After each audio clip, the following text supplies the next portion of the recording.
नमस्कार साथियों, स्वागत है आपके अपने YouTube चैनल राहुल शांति फिजिक्स में। कैसे हैं आप सभी लोग? आशा करता हूं आप सभी लोग बहुत अच्छे होंगे।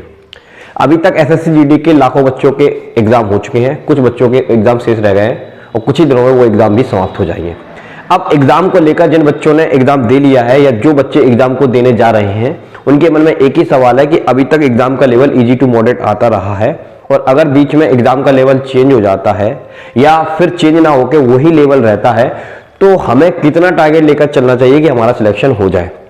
और अभी तक जितने भी एनालिसिस हुए हैं तो उसमें परसेंटेज क्या है, कितने परसेंट विद्यार्थी कितने नंबर से कितने नंबर के मतलब कितने क्वेश्चन से कितने क्वेश्चन के बीच में क्वेश्चन अटेम्प्ट कर रहे हैं, एक सबसे बड़ा सवाल है। तो आज की इस वीडियो में संपूर्ण एनालिसिस लेकर आया हूं हजारों बच्चों के एनालिसिस पर। आपने पता भी होगा कि एसएससी जीडी के एग्जाम सेंटर पर लाइव एनालिसिस किया है, बहुत सारे विद्यार्थियों से लाइव बात की है आपके सामने रूबरू होकर, तो यहाँ पर कोई झूठ वूठ वाली बात है ही नहीं। ठीक है, तो जो भी आपको बताएंगे ट्रूली बताएंगे और साथ ही आप में तो किसी विद्यार्थी को कोई भी डाउट है तो अपना नंबर भी हम दे देंगे डिस्क्रिप्शन में, वहां पर जाके आप हमसे कॉन्टेक्ट कर सकते हो। और डेली मैं 100 से 150 बच्चों से लगातार बात ही करता हूँ और बच्चे ज़्यादातर वेस्ट बंगाल हो गए, असम हो गए, महाराष्ट्र हो गए, पंजाब हो गए, बहुत सारे अभ्यर्थियों के कॉल आते रहे हैं और मैंने उनका रिप्लाई भी दिया है।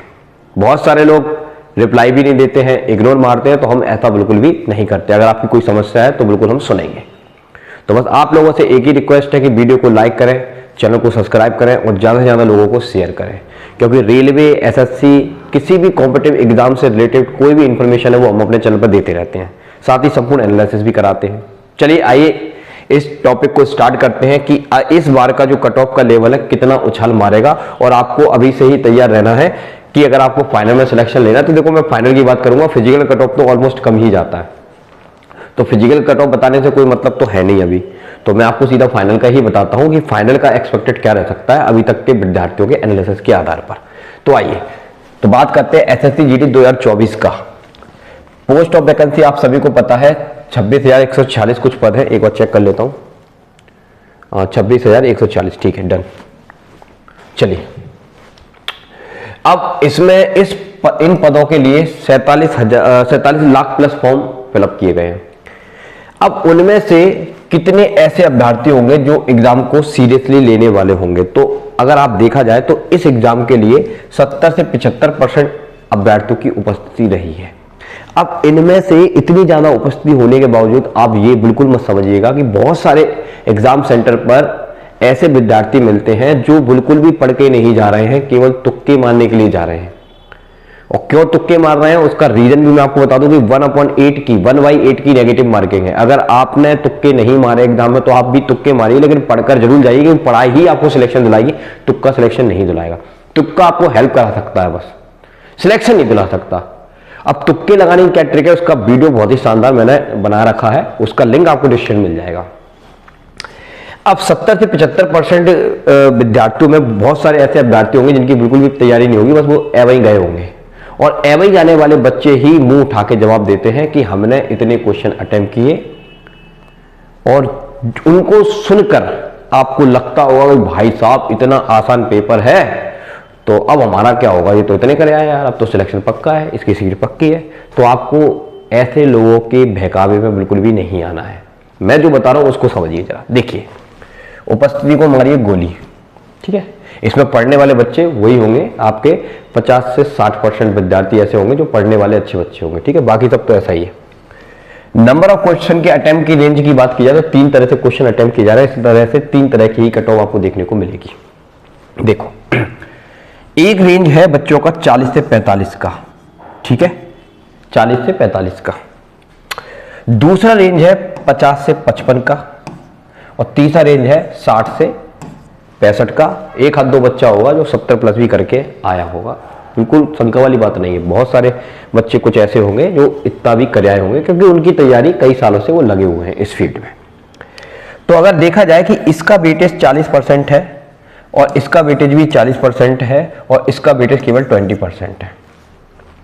3 तरह से आपकी कट ऑफ लगेगी और 3 तरह से ही नंबर डिसाइड होंगे कि अगर आप इतने इतने इतने नंबर हैं, इन राज्यों से हैं, तो आप सिलेक्शन ले सकते हैं फाइनल तक। अगर मैं 40 में 2 का मल्टीप्लाई कर दूं तो 80 आता है, 45 में 2 का मल्टीप्लाई कर दूं तो 90 आता है। इन दोनों को ऐड करूंगा, 170/2 कर दूंगा तो 85 प्लस मार्क्स आपको चाहिए इस रेंज वाले विद्यार्थियों को। अब इस रेंज में कौन कौन से राज्य आते हैं थोड़ी देर में आपको फाइनल कट ऑफ से रूबरू कराया जाएगा। 1 मिनट वेट करिए बस। इधर देखिए जरा, अब इधर आइए। 50 से 55 का करेंगे तो ये देखो 2 का मल्टीप्लाई किया, 2 का मल्टीप्लाई किया 100, 110, क्योंकि हर एक क्वेश्चन 2 नंबर का है। 50 क्वेश्चन 100 कर दिए, 100 नंबर बन गए उसके। और दोनों को ऐड किया, 10 बना, 2 का डिवाइड किया 105। यानी कि इस रेंज वाले विद्यार्थियों को 105 प्लस का टारगेट लेके चलेंगे तो उनका सिलेक्शन पक्का है फाइनल में। इधर आइए, 60 120 हो गया, 65 130 हो गया, दोनों को ऐड किया 250 बन रहा है, 200 डिवाइड किया 125 प्लस का टारगेट लेके चलेंगे तो ये वाले विद्यार्थियों का भी सिलेक्शन पक्का है। तो 3 तरह की कट ऑफ हो गई। अब आप समझ सकते हैं कि 3 तरह की कट ऑफ मैं क्यों कह रहा हूं, क्योंकि 3 कैटेगरीज में है आपकी स्टेट्स।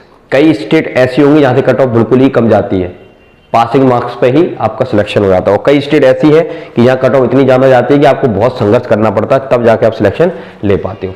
एक छोटी सी बात और आप लोगों के लिए, एग्जाम का लेवल इजी टू मॉडरेट है। हिंदी बिल्कुल इजी है, GK GS easy to moderate है, मैथ इजी है और रीजनिंग भी इजी है। इस चीज को मद्देनजर रखते हुए बच्चों ने इतने सारे क्वेश्चन अटेम्प्ट किए हुए हैं। ठीक है मेरे भाई, चलो अब आ जाओ इधर। अब हम बात कर लेते हैं अंडमान निकोबार है।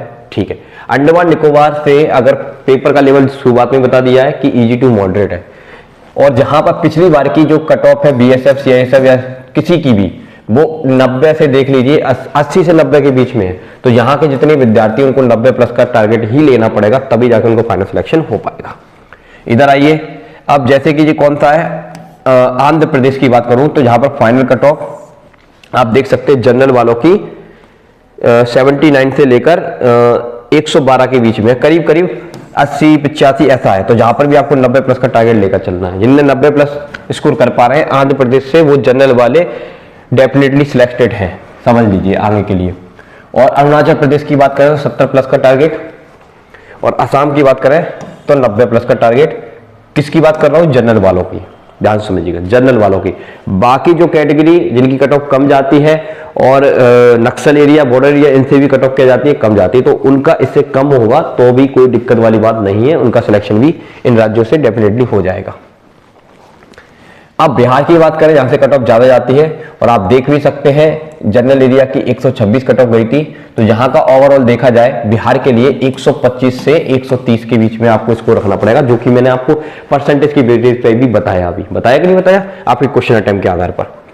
ठीक है, चंडीगढ़ की बात करें, यहां से देखो 141, 103 बीएसएफ की कट ऑफ, 141 सीआईएसएफ की कट ऑफ, ठीक है, 97 सीआरपीएफ, और फोर्स वाइज कट ऑफ रहती है तो अलग अलग रहती है। लेकिन इस राज्य से अगर आप हैं, चंडीगढ़ से अगर हैं और आप किसी बड़ी फोर्स में जाना चाहते हैं तो आपको टारगेट 130 का ही लेना पड़ेगा, मतलब 125 से 130 के बीच में लेना पड़ेगा।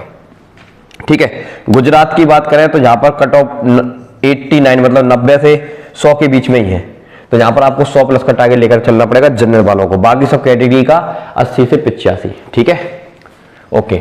दिल्ली के लिए तो सोचना ही नहीं है, जहां पर तो आपको 125 130 प्लस ही टारगेट लेकर चलना पड़ेगा। ठीक है, छत्तीसगढ़ आपको 100 प्लस का टारगेट लेकर चलना पड़ेगा, जैसा कि आपके क्वेश्चन वेटेज का बता रहा है। ठीक है, फाइनल के लिए। अब इधर आइए, हरियाणा की बात करें, हरियाणा से भी कट ऑफ बहुत ज्यादा जाती है, तो 125 से 130 के बीच में टारगेट लेकर चलना पड़ेगा। हिमाचल प्रदेश से बात करें 110 से 115 के बीच में टारगेट लेकर चलना पड़ेगा। कई फोर्सेस की कट ऑफ कम रहती है, कई फोर्सेस की कट ऑफ ज्यादा भी रहती है, तो आपको 110 प्लस टारगेट तो लेकर ही चलना पड़ेगा अगर आप हिमाचल प्रदेश से हैं जनरल वाले। बाकी सब कैटेगरी के लिए कोई नंबर ऑफ क्वेश्चन के वेटेज के बेसिस पर बताया, 80 से 85, 85 से 90 के बीच में हिमाचल प्रदेश से। ठीक है, जम्मू एंड कश्मीर से आपको 90 प्लस का टारगेट लेकर चलना पड़ेगा, जनरल वालों की बात की जा रही है। और बाकी जो कैटेगरी हो गई 80 आ गए, 75 से 80 के बीच में आ गए, ठीक है, 80 से 85 के बीच में आ जाए, काम हो जाएगा वो। ठीक है, अभी आपको बताया था। झारखंड की बात करें तो यहां से 110 से 115 के बीच में टारगेट लेकर चलना पड़ेगा कुछ फोर्सेस के लिए, और कुछ ऐसी फोर्सेस होंगी जहां कट ऑफ ज्यादा जाती है, वहां आपका 120 प्लस भी जा सकता है। ठीक है, चलिए अब केरला की बात करें, यहां पर आपको 70 प्लस टारगेट लेकर चलना है। मध्य प्रदेश की बात करें, अगेन अलग अलग फोर्सेस के लिए, अगर आप सीएसएफ में जाना चाहते हैं तो 120 का टारगेट लेकर चलना पड़ेगा, बीएसएफ में जाना चाहते हैं तो 120 प्लस का टारगेट लेकर चलना पड़ेगा। और ठीक है, और अगर किसी भी दूसरी बड़ी फोर्स, ज्यादा पोस्ट ऑफ वैकेंसी कम है, उसमें जाओगे तो आपको 130 125 का ही टारगेट लेकर चलना पड़ेगा। ठीक है, महाराष्ट्र की बात करें तो महाराष्ट्र से जनरल वालों को 100 प्लस का टारगेट लेकर चलना पड़ेगा। ठीक है, कितने प्लस का? 100 प्लस का। और आइए मेघालय की बात करें, 60 से 65 का ही टारगेट लेकर चलना है जनरल वालों को, ज्यादा दिक्कत नहीं आएगी। तो देखो सबसे लो कटम यहां है। मिजोरम 70 प्लस का टारगेट लेकर चलना पड़ेगा। नागालैंड 80 से 90 के बीच में टारगेट लेकर चलना पड़ेगा। उड़ीसा की बात करें 100 से 105 के बीच में टारगेट लेकर चलना पड़ेगा। जनरल वालों की बात कर रहा हूं, ओबीसी की बात नहीं कर रहा हूं, उनकी कट ऑफ इससे कम रहेगी। ठीक है, बाकी आप कमेंट करके बताइएगा। पांडिचेरी से 70 प्लस का टारगेट लेकर चलना है आपको। पंजाब से आपको 90 से 100 के बीच में टारगेट लेकर चलना है, 90 से 100 के बीच में। आइए राजस्थान की तो बात ही नहीं करेंगे, 125 से 130 के बीच में टारगेट लेकर चलना है। सिक्किम से केवल 65 से 70 के बीच में टारगेट लेकर चलना है, काम हो जाएगा। ठीक है, और अगर तमिलनाडु की बात करें 60 से 70 के बीच में, और तेलंगाना की बात करें अगेन 70 प्लस का टारगेट आपको लेकर चलना है। और त्रिपुरा की बात करें तो यहां पर भी आप देख सकते हैं 70 से 80 के बीच में टारगेट लेकर चलना है, क्योंकि फाइनल कट ऑफ आपके सामने है। फाइनल कट ऑफ आपके सामने है, मैं गलत बोल रहा हूं तो आप देख सकते हैं फाइनल कट ऑफ आपके सामने है। ठीक है, आइए प्रीवियस ईयर की उत्तर प्रदेश से आपको 120 से 125 130 का टारगेट लेकर चलना है। और कई फोर्सेस का ज्यादा जाता है तो 130 प्लस का भी टारगेट लेकर चलना है, तो फोर्स वाइज कट ऑफ है। और अगर आप 120 प्लस कर रहे हो तो अच्छा स्कोर है, आपको कोई ना कोई फोर्स में तो मिल जाएगा, यहां तक पॉसिबिलिटीज है। उत्तराखंड से अगेन आपको 120 से 130 के बीच में टारगेट लेकर चलना है। वेस्ट बंगाल की बात कर लें तो वेस्ट बंगाल से अगर आप 80 प्लस टारगेट लेकर चलेंगे तो काम हो जाएगा आपका। आइए आंध्र प्रदेश की बात करें, 70 से 80 के बीच में टारगेट लेकर चलना है। किस फोर्स के लिए? सीएसएफ के लिए। और बीएसएफ या बाकी सब जिनके पद कम है उनके लिए 100 प्लस का टारगेट लेकर चलना है। असम की बात करें तो असम से जो भी बच्चे बिलोंग करते हैं, यहां पर मैंने ओबीसी की भी बताई है, ओबीसी की कट ऑफ बताई है। ठीक है, कौन सी कट ऑफ बता रहे हो? ओबीसी की, थोड़ा सा बाय मिस्टेक, कोई बात नहीं। ओबीसी और क्या बोलते हैं जनरल की, दोनों में थोड़ा सा ज्यादा डिफरेंस नहीं होता है, सेम ही रहता है, इतना डिफरेंस नहीं। तो अगर ओबीसी कैंडिडेट है तो उनको अपना 70 प्लस टारगेट लेकर चलना है। कहां से? याद रखिएगा, असम से। ठीक है मेरे भाई, चलिए और अब हम बात कर लेते हैं। अच्छा ये ओबीसी कट ऑफ आ गई क्या? पहले कौन सी कट ऑफ थी यहां पर? पहले जनरल की थी, चलो जनरल तक की खत्म हो गई अपनी। अब यहां से किसकी स्टार्ट हो रही है? ओबीसी की स्टार्ट हो रही है। चलो ओबीसी की मैं आपको नेक्स्ट वीडियो में बताऊंगा, ओबीसी की नेक्स्ट वीडियो में बताऊंगा। ठीक है, फिलहाल ज्यादा बड़ा वीडियो हो जाएगा तो उतना बड़ा हम करना इसको नहीं चाह रहे। इस वीडियो में इतना ही। यदि वीडियो पसंद है तो वीडियो को दिल से लाइक करके चैनल को सब्सक्राइब कर लेना और वीडियो को ज्यादा से ज्यादा लोगों तक शेयर कर देना। चलिए मिलते हैं नेक्स्ट वीडियो के साथ, अभी के लिए जय हिंद, थैंक यू।